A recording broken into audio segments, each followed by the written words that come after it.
chatons, j'espère que vous allez bien. Aujourd'hui on se retrouve pour une vidéo où je réalise ce make-up justement un peu aux couleurs de l'automne. Alors on a eu pendant des années le moutarde, l'oranger, les couleurs bricolo rouge. Tout ça c'est un peu fini, j'ai l'impression, du moins c'est un peu passé. Maintenant on voit beaucoup de couleurs jean, du blanc, du marron, du prune, du bordeaux. On est plus un peu sur des couleurs comme ça, même si le bordeaux était un peu là déjà dans les années précédentes. J'ai l'impression qu'aujourd'hui on revient un peu à des couleurs comme ça cette année. Donc je me suis dit que ça pourrait être pas mal de faire un make-up tonal avec ces couleurs là. Donc j'ai fait justement ce make-up là avec la palette de Burgundy Bar de chez Maybelline New York, qu'on ne voit plus du tout, qui est complètement oubliée. Donc je me suis dit que ça pourrait être pas mal de la ressortir justement pour cette occasion et de vous faire un tuto avec. Donc je vous laisse avec le tuto et on se retrouve après. Commencer tout de suite par la base. Donc pour ce make-up je vais partir sur la base Plump Right Back comme ça de chez NYX, que je suis en train de terminer parce que globalement voilà, c'est une petite miniature et en général il n'y a pas énormément de contenant. Donc pour l'automne c'est vrai que bon, j'ai pas vraiment de base à recommander si c'est votre base habituelle, si elle vous convient. Moi c'est juste que je suis en train de finir quelques fonds de tiroir et ça va faire grave du bien un peu de dégager les tiroirs de certaines choses. Aujourd'hui il fait soleil alors qu'on est en automne. Bon ça va, il fait pas non plus très chaud, je regarde, je sens que j'ai des petits boutons qui ont popé par là. Voilà. Ensuite je pars sur ma traditionnelle base pour les yeux de chez RM Beauty comme d'habitude. J'ai vu les visuels de ce qui va être certainement la nouvelle collection pour Noël. Alors honnêtement j'avoue que ça t'acasse pas trop patte à un canard. J'ai vu certains visuels de chez Benefit, de chez Rare Beauty. Dites-moi en commentaire si vous voulez que je vous fasse une vidéo récapitulative un peu de tout ce qui va sortir pour Noël, pour vous faire une idée pour certainement votre budget ou autre. Ça pourrait être intéressant, dites-le moi en commentaire. Ça peut toujours être sympa si vous le souhaitez. Voilà pour les yeux. Ensuite on va passer au fond de teint. Alors le fond de teint ce sera peut-être sans grande surprise. Si vous entendez du bruit c'est le chat qui s'amuse. Donc je vais partir sur le fond de teint de chez Rare Beauty que vous connaissez, c'était le tout premier. Donc pour rappel ma teinte c'est la 130N. Donc il faut quand même un peu le secouer parce qu'il est un peu liquide et lui. Alors certains vont dire qu'il est huileux. Moi personnellement je trouve pas si huileux que ça. Mais je pense que c'est un fond de teint que je pense que quand j'aurai fini je vais le racheter parce que c'est un applicateur. Et j'adore les applicateurs en fait. J'en ai marre en fait des pompes. Ça m'a un peu saoulé les pompes donc je préfère la version applicateur comme ça. Je trouve que les marques en fait devraient s'y mettre à fournir des applicateurs. Je trouve ça tellement beaucoup plus pratique. Hop, voilà, j'en ai mis un peu partout et j'ai blendé à l'éponge. Alors moi je mets le bandeau mais là je l'ai pas avec moi. Pour la série calendrier de l'Avent de cette année, bon il y aura moins de choix que l'année dernière, enfin du moins de ce que moi j'avais planifié pour vous faire. Je pense qu'il y aura beaucoup moins de choix parce que j'aurais resté dans une tranche de prix un peu petit prix pour que tout le monde puisse avoir un peu son bonheur. Donc je pense que pour certaines marques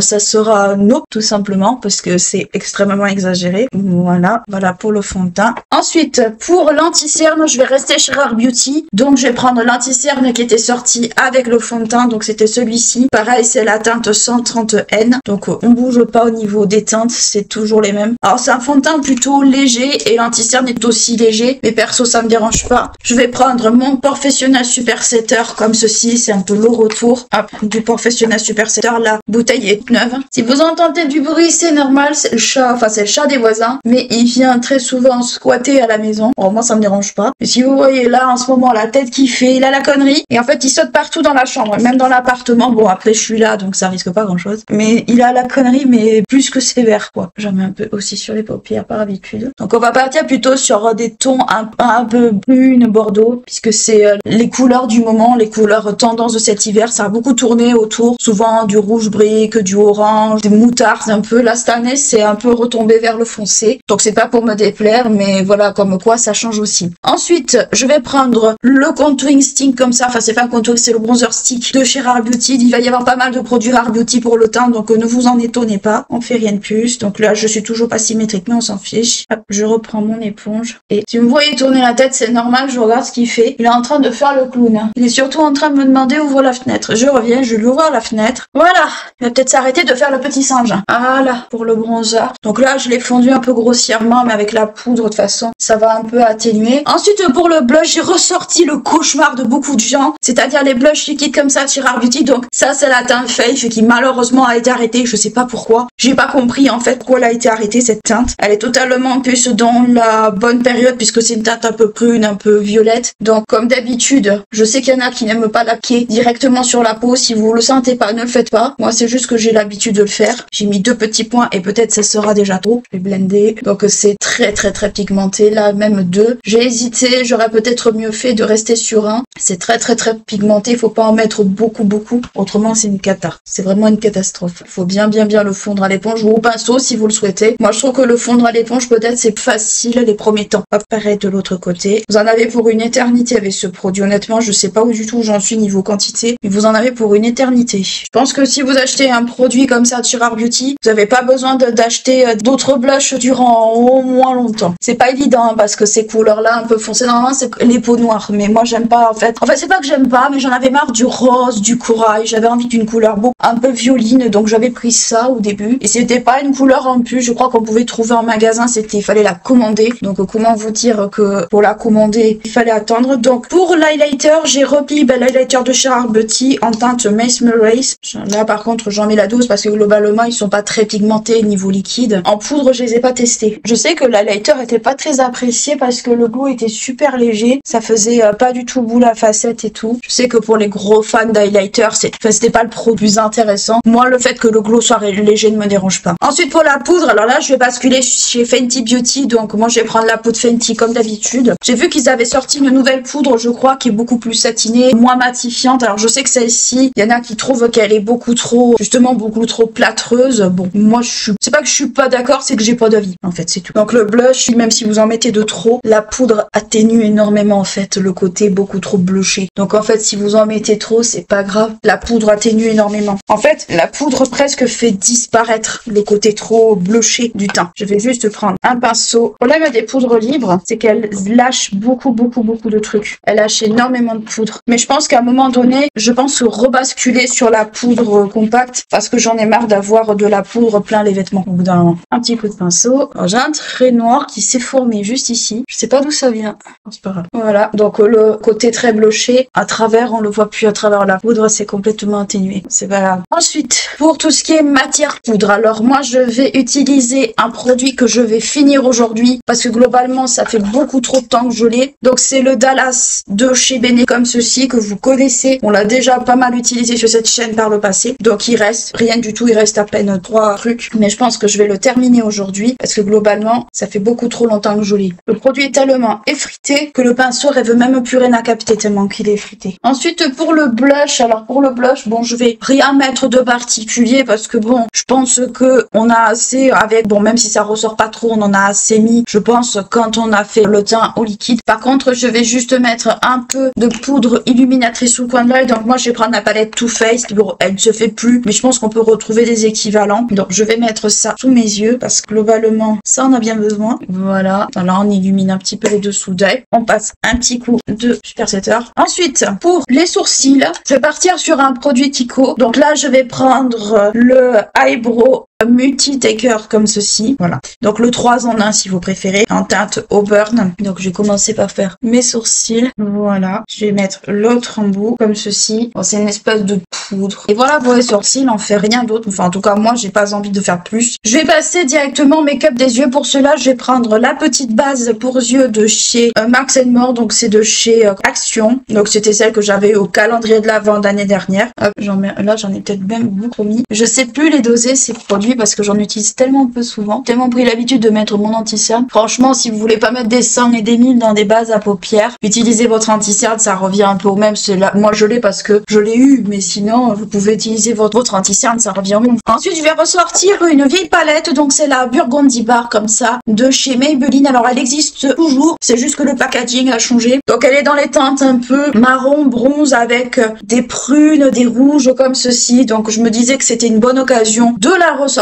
Donc je vais peut-être faire un système d'Halo Eye. Ça fait très longtemps que je ne l'ai pas fait. Je pense que je vais utiliser cette couleur-ci qui est juste trop belle. En plus, bon, il n'y a pas de nom. Bon, c'est pas grave. Donc je vais commencer par faire un Halo Eye. Donc pour cela, je vais prendre ma teinte qui est juste ici. Alors c'est toujours des textures un peu crémeuses et tout. Moi j'aime bien ces petites palettes de chez Maybelline parce que je les trouve qu'elles sont vraiment cool. En plus si vous mettez de la base, ça tiendra encore plus au niveau de make-up. Donc là moi j'ai pris un 231 de chez Zoeva. Il a vu la guerre le mien, c'est pas possible. Et je vais rejoindre les deux extrémités comme ça. Pinceau qui accroche un peu. Pas si c'est dû au lavage ou si c'est la base dessous qui accroche. Bon, j'ai dépassé un peu plus que le milieu, c'est pas grave ça. En mettant l'autre couleur par dessus, ça se verra un peu moins. Je vais faire la même chose de l'autre côté. Ne vous inquiétez pas, je suis pas à poil sous mon pull, j'ai une brassière de sport. Je vais faire le ras de cils. C'est rare que je le fasse, le ras de cils, mais là j'avais envie de le faire. Voilà. Donc voilà ce que ça donne à peu près. Donc je vais prendre un autre pinceau pour vraiment tout flouter, pour que ça soit plus propre. Donc je vais prendre un pinceau sans matière et je vais faire en sorte que ça soit beaucoup plus flouté, beaucoup plus, voilà, beaucoup moins fort. Je reprends juste le pinceau où j'ai appliqué toute la matière. Donc voilà ce que ça donne à peu près avec les deux yeux faits. Je vais passer à la couleur du milieu. Donc là, je vais moins bien fait que de l'autre côté. Donc je vais peut-être passer à la couleur qui est plutôt ici, en fait. J'hésite entre celle-ci, mais je vais prendre plutôt celle-là. Je vais juste par contre mouiller le pinceau parce que je sais que ces textures-là se déposent mieux quand c'est un peu mouillé que quand ça ne l'est pas. Voilà, et je vais poser au milieu la couleur. Ah, c'est dommage, elle se fond complètement. J'ai essuyé mon pinceau, donc je vais prendre plutôt la couleur la plus claire, celle que je voulais au début, parce que l'autre en fait ne se voit pas du tout. Comme quoi, ma première idée était la bonne. Là, on voit un tout petit peu mieux, mais c'est vrai qu'une couleur plus claire aurait été mieux. Je voulais pas que ça fasse trop à mat couleur, mais là, c'est vrai que on voit pas trop le halo. Là, on voit mieux parce que j'ai passé au doigt pour intensifier un peu plus de ce côté. Ouais, ça va un peu mieux. Voilà ce que ça donne véritablement. Donc, c'est exactement ce que je voulais. Certaines textures, en fait, au pinceau ne donnent rien de bon, mais quand on les dégrade un peu plus ou quand on utilise les doigts, on a un meilleur résultat. Hop, je refonds un tout petit peu. Donc, voilà pour la palette. Je vais passer au liner. Ça fait très longtemps que je n'ai pas appliqué de liner. J'espère ne pas faire de catastrophe. Je vais faire un liner juste au ras des cils. Je vais pas faire un liner étiré ou autre. Là, j'ai vraiment pas envie. Surtout pour une reprise de liner. Voilà ce que ça donne avec un effet. Donc, je prends vraiment mon temps pour faire les liners parce qu'honnêtement, c'est pas que j'aime pas les faire, c'est qu'au bout d'un certain moment, je les fais plus depuis un sacré bout de temps. Donc, bien entendu, que j'ai perdu l'habitude. Et un liner, moi, j'aime bien m'appliquer quand je le fais. Voilà ce que ça donne avec les deux yeux faits. Alors, comme d'habitude, un côté j'y arrive, l'autre côté j'y arrive pas. Faut pas chercher à comprendre mille en bois. Je ne sais pas. Je ne sais pas. Et ça me saoule. Ça me saoule royalement. En plus, bon, le liner que j'ai, je pense qu'il commence un peu à tirer la tronche. Et je me suis fait un petit point de liner ici. C'est pas grave. On en est plus là. Voilà. Ensuite, pour la muqueuse, je vais partir. Donc là, pour le liner, je suis passée sur le mat signature de chez L'Oréal Paris, qui est un liner un peu à un pinceau mousse comme ça. Voilà. Dont je ne raffole pas des masses, hein, au fur et à mesure du temps. Je sais pas vous les embouts pinceaux. Donc là, j'ai passé au crayon. Donc je vais prendre deux crayons comme ça, le Killer Liner de chez Too Faced. J'aurais pu partir sur du noir, mais j'avais envie de faire autre chose que du noir. Voilà. Puis je trouve que ça va bien ensemble. J'aurais pu partir aussi sur du beige, mais je trouvais que ça allait être un peu dommage. Ensuite, pour le mascara. Alors pour le mascara, j'ai pas de mascara particulier pour cette période de l'année. Je vais partir sur le Lash Curl comme ça de chez Nocibé parce que ça fait un moment que je l'ai pas utilisé puis que je me suis dit que c'était peut-être aussi le moment de le ressortir. Voilà ce que ça donne avec les yeux. Donc là, j'ai un peu de mascara qui a déteint. Je vais attendre que ça sèche pour pouvoir gratter avec un goupillon. Je vous rassure, ça fait pas mal. Enfin, c'est désagréable, mais ça fait pas mal. Voilà. Ensuite, pour les lèvres, on va partir sur un truc super soft parce qu'on a déjà les yeux bien chargés. Je vais prendre un... Alors, c'est un ancien Dior, mais vous pouvez trouver des équivalents ailleurs, je pense. C'est un ancien Dior, donc c'était le 327 Corail Mousse. Donc, je me suis dit que pour un make-up chargé comme ça, on va pas charger la bouche en plus, ça sert à rien. Donc, c'est un petit corail orangé, mais qui fait parfaitement l'affaire. C'est limite, on le voit à peine en fait. C'est vraiment pas quelque chose qui se voit beaucoup. On a déjà les yeux plus que chargés. On va pas rajouter encore un produit supplémentaire qui va nous charger encore plus les yeux. Donc là, surtout que les sont chargés bien comme il faut. Je repasse juste un peu, encore une fois, pour fondre toutes les couleurs ensemble. Voilà ce que ça donne. Donc voilà mon petit make-up de l'automne avec les couleurs un peu tendance en ce moment de l'automne. Et une palette qu'on ressort tellement peu. Alors là, bon, moi, il me manque un fard parce qu'il s'est cassé. Mais c'est une palette qu'on sous-estime tellement peu. Enfin, la pigmentation, voilà, c'est modulable, c'est voilà, c'est correct pour un prix qui